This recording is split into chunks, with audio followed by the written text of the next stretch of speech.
Today I would like to talk about the manipulator who manipulates himself, which is a wonderful little concept that I came across whilst reading Źižek's Tarrying with the Negative. As some of you may know, I'm always on the hunt for unacknowledged Źižekian concepts that sort of hide in plain sight in his works that we can develop further. As Borges once said, quoting Quincy, perhaps the real task of philosophy is not to solve the old problems, but to articulate new ones. Although Borges, in his own modest way, says that he can't provide any new problems, only the old perplexities. And so what I'd like to do today is to talk about Źižek's idea of the manipulator who manipulates himself, and to introduce it as a new concept of sorts, but also to be aware of the fact that it is a reiteration of an age-old perplexity, namely the Hegelian perplexity of the cunning of reason, or die List der Vernunft. In fact, Źižek links it here quite directly to what Hegel calls the quote-unquote objectivization of spirit, which is a key part of the cunning of reason. And so what I'd like to do in this short video is give you some examples for how the manipulator manipulates himself, what it can tell us about the Hegelian cunning of reason, his theory of history, as it were, and perhaps even a little bit more than that. So let's begin with a movie that is very near and dear to me, namely the film Oldboy, which I think is one of the greatest films ever made, and I'm certainly not the only person to believe this. It's one of those works of art that we are very lucky to have witnessed, as it were. And in Oldboy, the protagonist is imprisoned, and we don't know why. He is kept in what appears to be a locked room. And one day he is released after a very long period in captivity. Spoilers for Oldboy coming up. And the protagonist essentially makes his way through what would appear to be an ordinary revenge plot. And he finally meets the person who appears to be his nemesis at the end.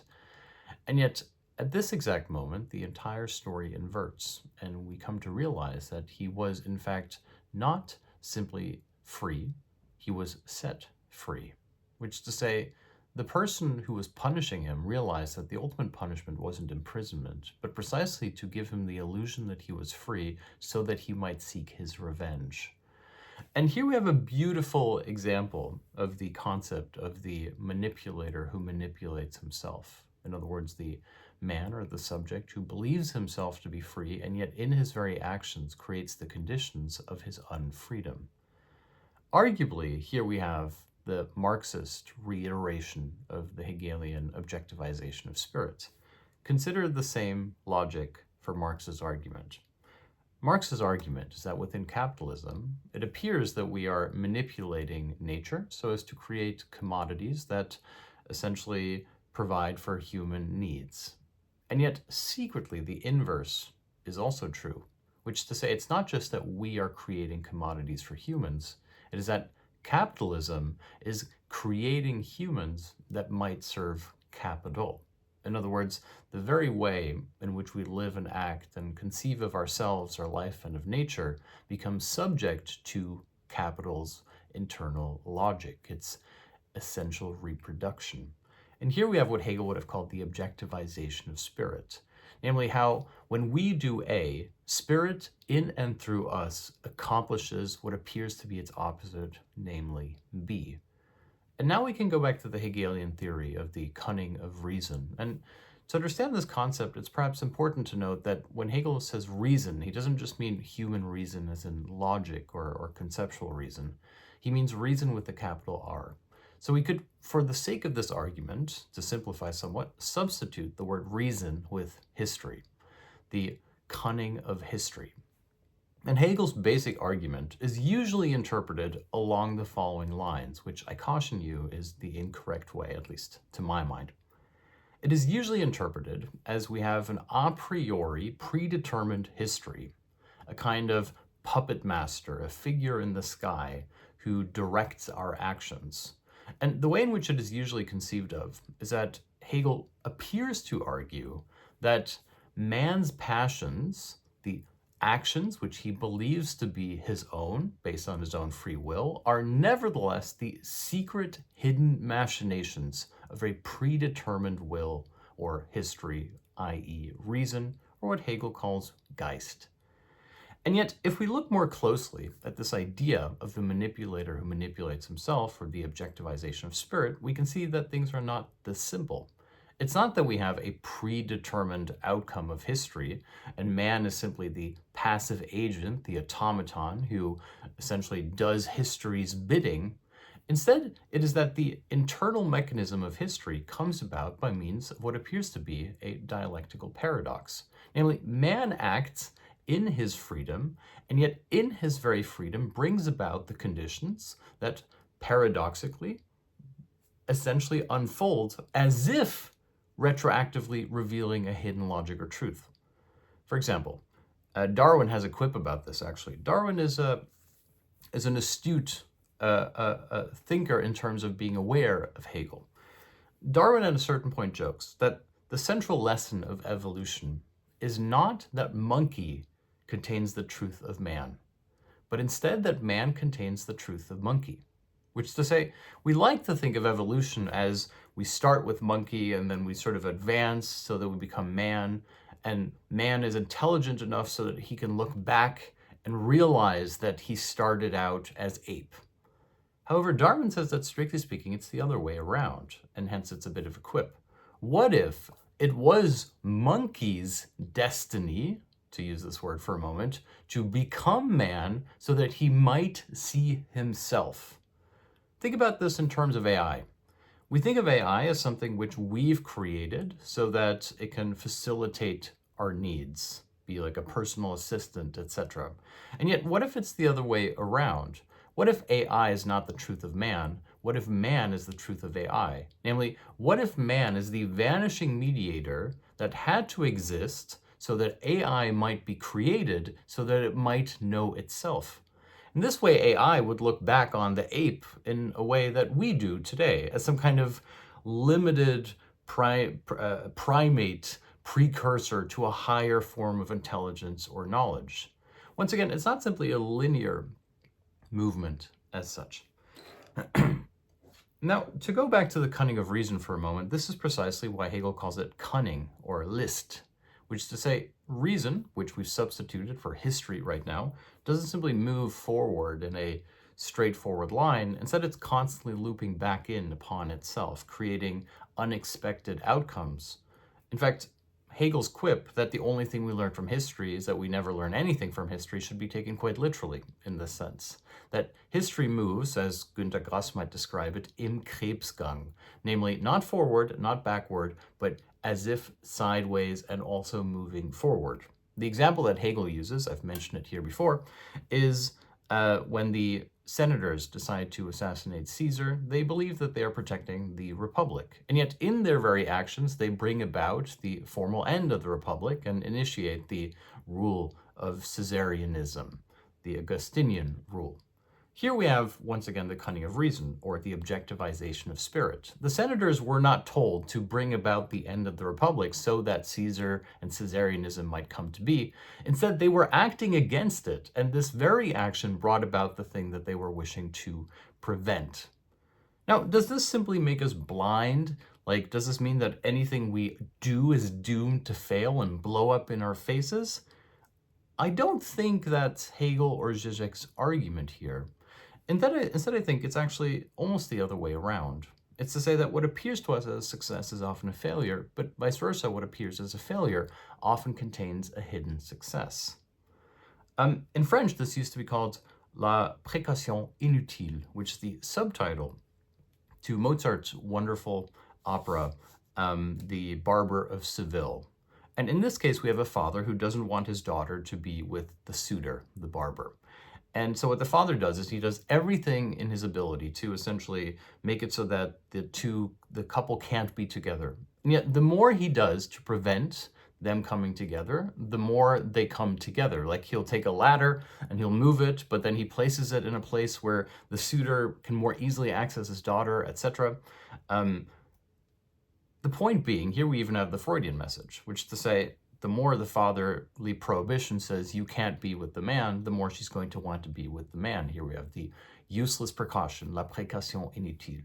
And perhaps the central lesson of the objectivization of spirit is that we are least powerful when we believe ourselves to be all-powerful. We are least knowing when we believe ourselves to know it. Which is to say, instead of seeing Hegel as the solipsistic mystical thinker of a predetermined absolute plan, perhaps it's the other way around. Maybe Hegel is cautioning us that we can never know in advance what is going to happen. The very idea that we could have a programmatic bird's eye view of history so that we might in advance determine it would be our very downfall. This would be the moment of hubris. And so I think the same can be said about Marx. Marx isn't the thinker of, oh, history has a grand predetermined narrative that we can calculate so as to precisely determine when the revolution will take place. Instead, Marx's basic argument is that history will inevitably progress, not in a linear sense, but precisely by means of revealing its inner and repressed, unacknowledged, hidden contradictions. And here we have the objectivization of spirit. How history, i.e. reason, appears to move forward by means of the +1 excessive dialectical occurrences that are made manifest by the immanent contradictions that are repressed by the subject who appears to know or appears to believe that he is free. Now, all of this goes back towards the manipulator who manipulates himself. Źižek's basic argument, therefore, is that freedom and the idea of free will is in fact not as free as it appears. Not because we're the slavish subjects of a higher predetermined, preordained will that is directing us in secret, but because our very actions have unintended consequences. In fact, the central rule here is precisely that usually when we act freely, we are unfree, and that when we act unfree, we are free. Now, how does that work? Well, think about it like this. When you make yourself radically subject to something or someone, you are acting with freedom in a Kantian way. You are obeying your duty which therein sets you free. You are subject to the one you love. You are subject to your calling, your vocation, etc. In other words, you're not taking any shortcuts. You're simply making yourself subject to the other. And the Lacanian truth, the central lesson of psychoanalysis, is precisely that we exist only in and for the other, that we must let go of the fundamental fantasy, as Lacan calls it, traversing the fundamental fantasy, which is the idea of some hidden, authentic inner kernel of ourselves, some precious object which we have to remain true to put it in a naive way. And so perhaps something similar could be said about the Hegelian cunning of reason, or the idea of the objectivization of spirit. Perhaps what we have to let go of, the fundamental fantasy that we must traverse, is the idea of the ideal itself, a predetermined, preordained thing which governs our hand like the invisible hand of God. And in order to let go of this, perhaps we must also let go of its inverse, the illusion of absolute autonomy and freedom and the absence of an ideal. Which is to say, what if the ideal, rather than a transcendental horizon of the absolute, is in fact the very gap that separates us from the ideal? As Borges puts it quite nicely, now I need to find this passage, I apologize. I'm very unorganized, unfortunately. This is from a German book by Michael Marr, who writes about Borges, who I've been reading recently quite a bit. This is in Borges's essays about the turtles and the Zeno's paradox. I apologize for flubbing this conclusion a little bit. I will try to be more prepared tomorrow. It's a wonderful book, by the way, this here. Yes, okay, so here I have it. Here we have the German description of Borges's take on idealism. Tun wir, was bislang kein Idealist getan hat. Suchen wir nach Irrealitäten, die diesen Weltcharakter bestätigen. Wir finden sie in Kants Antinomien und in der Dialektik von Zenon. Richtig, wir haben diese Welt geträumt, allgegenwärtig im Raum und Festen der Zeit, aber wir haben in ihrem Bau schmale und ewige Zwischenräume von Sinnlosigkeit offen gelassen, damit wir wissen, dass sie falsch ist. This is a wonderful passage. I'm going to try to briefly translate it for you. Essentially it means, why don't we do what until now no idealist has done? What if we look for the unrealities, the Irrealitäten, that confirm our sense of place, our Weltcharakter. We find them in Kant's antinomies in Zeno's paradox and dialectic. True, we have only dreamt this world. We are in this world after all. But in the construction of it, we have left small gaps and crevices of meaninglessness, and we have left these open so that we might know that it is wrong or untrue. It's a wonderful idea. It's like glitches in the matrix. But to go back to the original topic here, we should say here that Hegel is perhaps one of the first idealists to do this.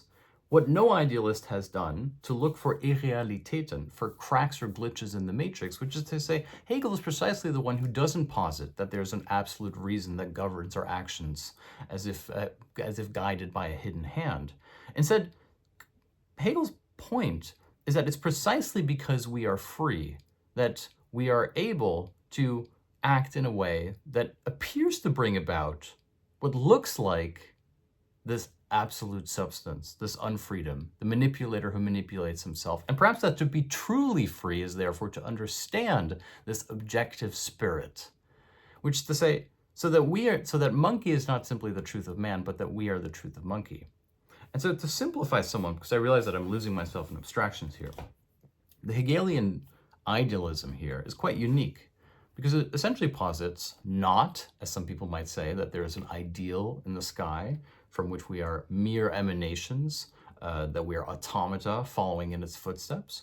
Instead, Hegel says there is no predetermined plan, save for the structural manner in which our actions nevertheless appear retroactively or present retroactively what appears to be some inner logic, an inner inevitability of the emergence of something new by means of the contradictions that are brought into clash.